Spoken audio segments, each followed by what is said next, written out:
आपातकाल के बाद सन 1977 में पहली बार चुनाव कराए गए और ये वही दौर था जब पहली बार भारतीय राष्ट्रीय कांग्रेस साल 1951 से लेकर 1971 तक का चुनाव जीतते रहने के बाद सत्ता से बाहर हो गई।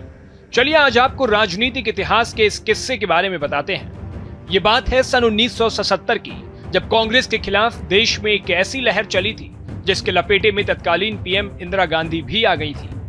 ये पहली बार था जब इंदिरा गांधी रायबरेली से पहली और आखिरी बार लोकसभा का चुनाव हार गई हो और ऐसे में इसका लाभ जनता पार्टी को मिला जब पहली बार कांग्रेस को हराकर जनता पार्टी सत्ता में आई।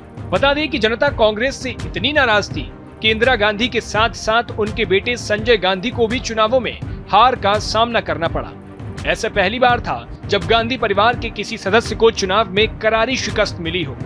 लोकसभा चुनाव 1977 में इंदिरा गांधी के गढ़ रायबरेली से जनता पार्टी के उम्मीदवार राजनारायण ने इंदिरा गांधी को मात दी थी।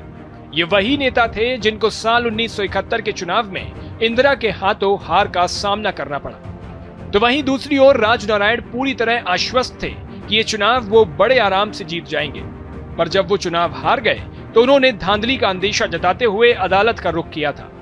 इस मामले में इतिहास में पहली बार कोई प्रधानमंत्री अदालत में अपना पक्ष रखने गया था।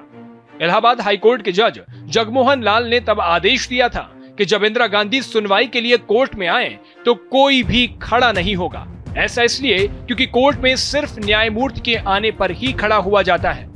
इस मामले में सुनवाई के बाद जस्टिस जगमोहन लाल ने इंदिरा गांधी के खिलाफ अपना फैसला सुनाया और साल 1971 के चुनाव को रद्द कर दिया था। और इतना ही नहीं, इसके साथ ही साथ अदालत ने इंदिरा गांधी पर 6 साल तक चुनाव लड़ने पर भी प्रतिबंध लगा दिया था।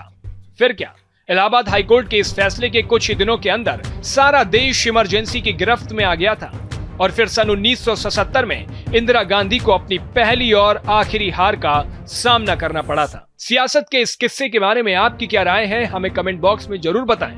ऐसे ही और किस्सों के बारे में जानने के लिए देखते रहिए भारत एक्सप्रेस।